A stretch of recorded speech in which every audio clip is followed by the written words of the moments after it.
Israeli হামলার যোগ্য এবং ভয়ঙ্কর জবাব দিচ্ছে ইরান।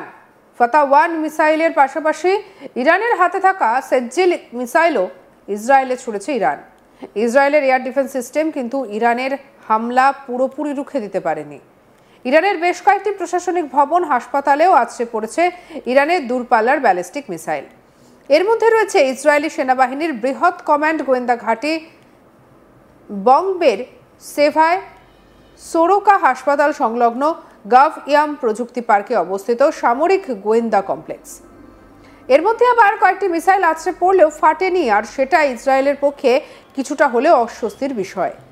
কিন্তু এর মধ্যে যে বিষয়টি সব থেকে উদ্বেগের তা হলো ইরানের একটি মাত্র মিসাইলেই ইসরায়েলের 40টি টার্গেট খতম হয়েছে। এই একটি মিসাইল থেকে কার্যত 10টি বা তার বেশি ওয়ারহেডস বেরিয়ে একসঙ্গে অনেকগুলি লক্ষ্যবস্তুতে আঘাত হানার যে প্রস্তুতি, সেটিকে বলা হয় MIRV, অর্থাৎ মাল্টিপল ইন্ডিপেন্ডেন্টলি টার্গেটেবল রি এন্ট্রি ভেহিকল। বিশ্বের প্রথম শ্রেণীর বেশ কয়েকটি দেশ এই প্রযুক্তির মিসাইল ব্যবহার করে। সম্প্রতি ভারতও অগ্নি-5 মিসাইলে এই টেকনোলজি পরীক্ষামূলকভাবে ব্যবহার করা হয়েছে। কিন্তু এখনো পুরোপুরি এই টেকনোলজির ব্যবহার শুরু করেনি ভারত। তবে আমেরিকা, রাশিয়া, চীন, ফ্রান্স, ইউনাইটেড কিংডম, ভারত এবং ইসরায়েলের কাছে এই প্রযুক্তি রয়েছে। এদিকে পাকিস্তান এবং উত্তর কোরিয়াও দাবি করছে তাদের কাছেও এই MIRV টেকনোলজির মিসাইল রয়েছে এবং সেগুলির পরীক্ষাও ইতিমধ্যেই সেরে রেখেছে তারা। কিন্তু এ নিয়ে এখনো পর্যন্ত কোনো প্রমাণ পাওয়া যায়নি। এই প্রযুক্তির মিসাইলের সব থেকে সুবিধা হলো একটি মিসাইলের শত্রু দেশের বেশ কয়েকটি টার্গেটকে একসঙ্গে ধ্বংস করে দেওয়া যায়। অর্থাৎ যেমনটা ইসরায়েলের ওপর ইরানের হামলায় দেখা গিয়েছে, ইসরায়েলের ওপর যে সেজ্জিল মিসাইল দিয়ে আঘাত হেনেছে সেটিও কিন্তু এই MIRV গোত্রের বলে মনে করা হচ্ছে।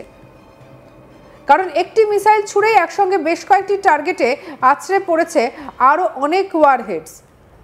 আর এই MIRV টেকনোলজি মিসাইলের ব্যাপারে আরও বিস্তারিতভাবে জানিয়েছে ভারতীয় সেনার প্রাক্তন কর্নেল দীপ্তাংশু চৌধুরী। কি বলেছেন শুনবো। MIRV আমি যেটা বলতে চাই, multiple independent targetable re-entry vehicle. এটা কি? What is an MIRV?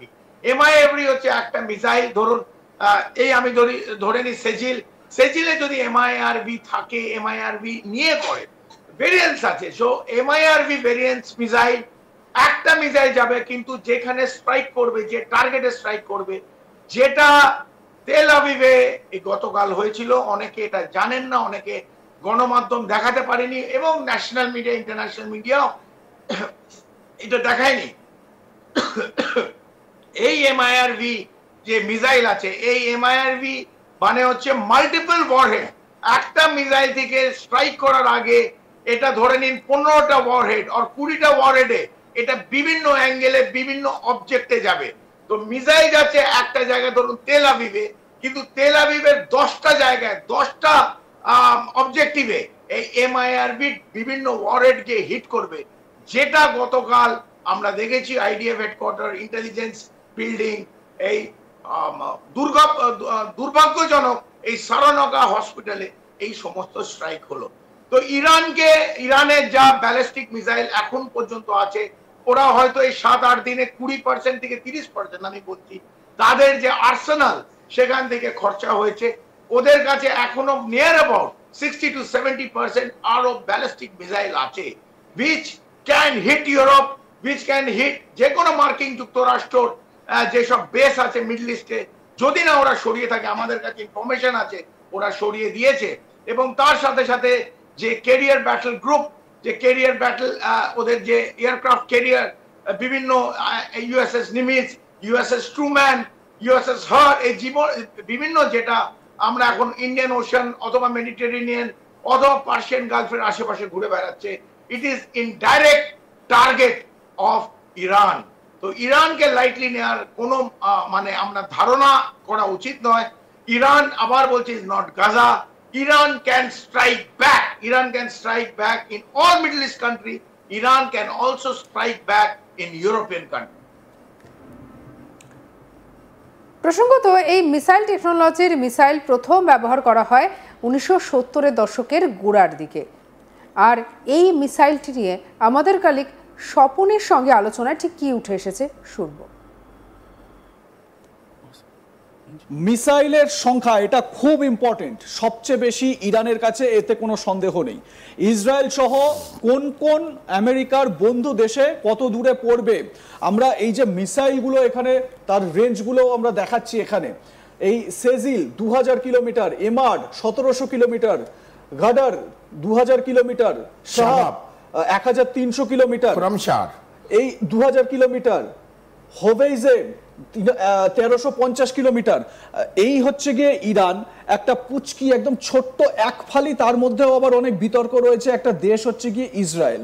এবং একে মানে ইসরায়েলকে টার্গেট করা ইরানের কাছে কোনো বড় কোনো ব্যাপার নয়, কিন্তু ইরান থেকে যদি টার্গেট করা হয় তাহলে ইরান তো নিশ্চয়ই ইউএস যে বেসগুলো রয়েছে মিডল ইস্টের যেই দেশে, সেই দেশগুলোকেও তো টার্গেট করবে। একবারে মানে এটা বাধ্য হবে।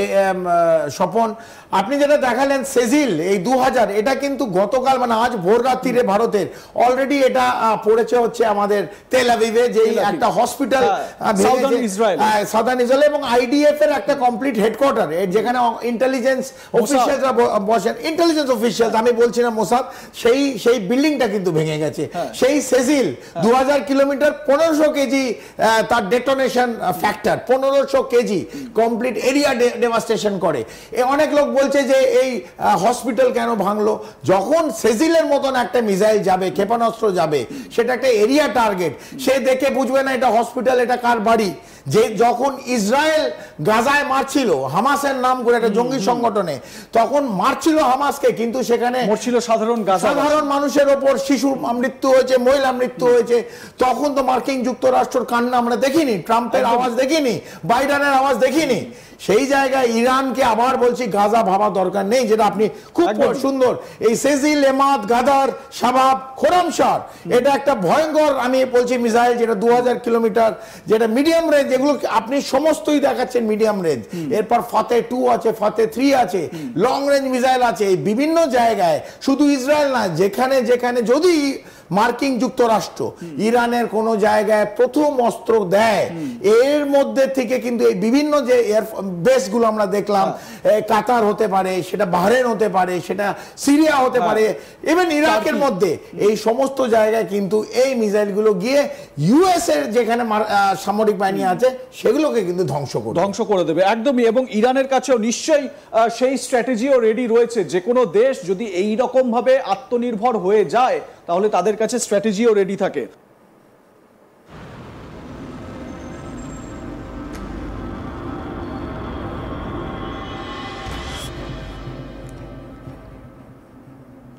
সঙ্গে রাখুন আজ তাক বাংলার ইউটিউব চ্যানেলকে। অন্যান্য খবরের জন্য লাইক, কমেন্ট, শেয়ার, সাবস্ক্রাইব করতে ভুলবেন না।